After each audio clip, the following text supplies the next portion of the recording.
Mandrato from Madagascar. And now, ladies and gentlemen, this officially brings us to the beginning of our debate, where we move into the first round of questions. But before then, allow us to reiterate the rules and the guidelines for you, our esteemed candidates. You each have 4 minutes to answer the questions that will be posed, and you will each answer the absolute same question. Your Excellencies, with respect and humility, if you surpass the 4-minute mark, myself or my colleague will have to interrupt your response. And this eventually brings us to this moment, ladies and gentlemen, where my colleague and I will open the envelope for the first round of questions. Thank you, Anita. Merci. Thank you very much, Anita, and thank you very much to our candidates who have just introduced themselves to yourselves, members of this public. As my sister has just reminded us, we are going to open, ladies and gentlemen, the first round of questions. We are going to remind all of us that the questions were drafted in English and in French. They were drafted by an independent panel. The envelopes were handed over to us a few minutes ago by Her Excellency Madam Konjit Sine Georges, and immediately with Anita we're going to select an envelope. Anita, you're going to ask the first question.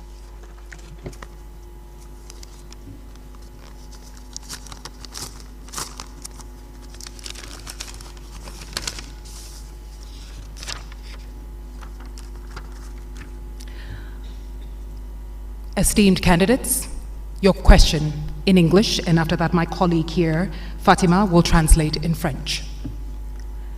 Translating Africa's natural wealth into continental prosperity. Africa has everything it needs to feed her people, educate her children, and take care of her health. Yet, the reality defies this. How will you turn the continent's resource wealth into tangible benefits, reducing debt, ensuring sustainable financing for the African Union, and enabling Africa to control its destiny economically? Also, how will you ensure that the African Continental Free Trade Area achieves its goals?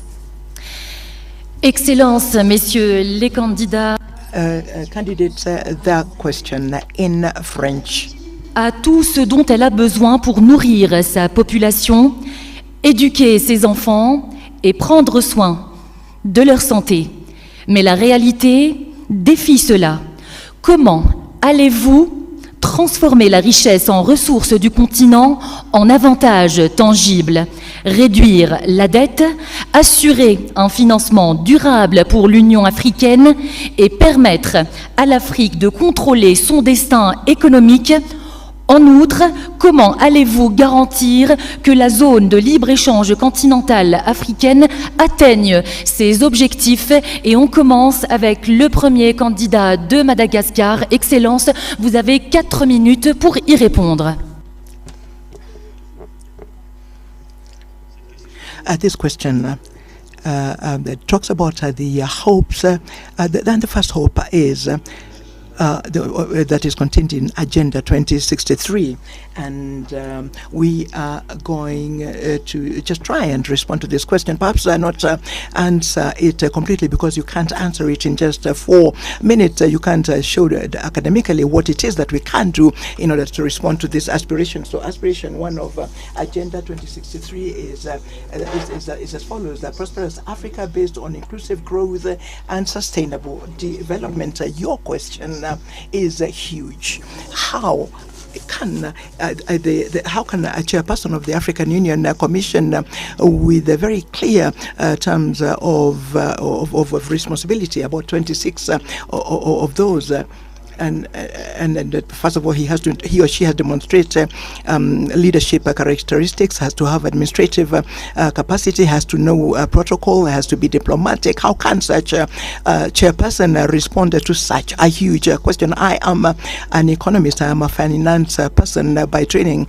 I do have some ideas to share. First of all, I can emphasize the importance of continuing to develop the economy at the continental level. You did mention mention our joint initiative about developing trade through, in theory, liberalization of trade, liberalization of the circulation of persons throughout our continent. In theory, I say, trade can effectively become a source of economic dynamism.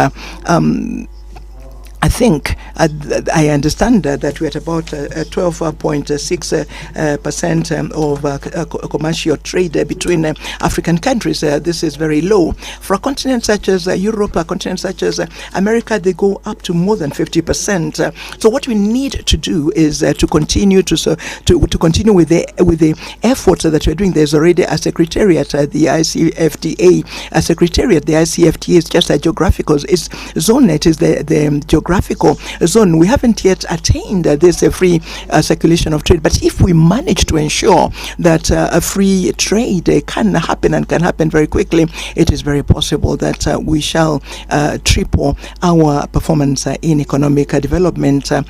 I am a farmer. I have a fish and chickens, and at a very small scale. And I support young farmers. And it's very difficult to pretend that one can have a good quality and one can sell the products to the neighbors. People are not able to really exhaust what is available in the market. But free trade is that. It is to learn how to master virtues, capitalism. Where do you find money, and what am I going to do to find the money? I think we need to start modestly. We need to start at the level of the local development, so that slowly by slowly, with support from the government and of course the support of the African Union, we shall then at the end ensure that all of the citizens, young, medium-aged, and especially women, can have the opportunity of participating in this large continental market. Thank you very much, Your Excellency. You, Excellency Raila Odinga, first for your answer. 4 minutes, sir. Thank you. Africa is, of course, the least developed continent by comparison. Look at economic statistics. But this is because there are historical reasons why Africa is where it is today. And we will say that Africa does not need to remain here. We need to develop Africa. There are several factors which work against Africa. For example, the international financial infrastructure has worked very much against Africa, because African countries have been made to borrow money at a very high rate of interest compared to other countries of the same status as the African countries. So we need to address the issue of rearranging the international financial infrastructure. That is, I think, one of the major starting points. Now, Africa is the richest continent on the planet Earth in terms of raw materials.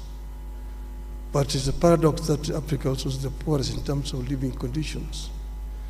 We say that we need not remain for perpetually the source of raw materials for industrial west or east, that we need to do value addition to raw materials which are coming out of Africa before we export them. Then we've also said that Africa needs to trade more with itself. There's big potential. Like the African Development Bank today says that 7 out of the 20 fastest growing economies in this year are going to be African countries. That are much higher than Europe. We're only competing with Asia. So it is important that Africa enhances the trade with itself. The inter-African trade today stands at just mere 15%. Now we have the African Free Trade Area organization that was launched now 3 years ago, but not much has been achieved. Some of the reasons are issues that are actually solvable. the non-tariff barriers to trade that have been imposed by respective African countries. Things like standards, which are different from one country to the other country, making it difficult for goods to move freely across the borders. Then modalities of payment. And then it's the other issue of infrastructure. I worked for 5 years as the African Union High Representative on Infrastructure Development. And here is another problem, because goods cannot move freely because of lack of adequate infrastructure within the continent. Kenya exported tea to Ghana, and it took 3 months of tea to travel from Kenya to Ghana. We have major infrastructure projects, the high-speed continental railway, the inter-African highways, Cape to Cairo, Tunis to Cape, Dakar to Djibouti, Dakar, Lagos, Mombasa, and so on and so forth. All these need to be developed. Energy is another factor. Energy is too expensive, but we can reduce the cost of energy and go green in the continent. Thank you so much, Excellency. Candidate from Kenya. Et à présent, mesdames et messieurs. And now, ladies and gentlemen, the response from His Excellency, the candidate from Djibouti.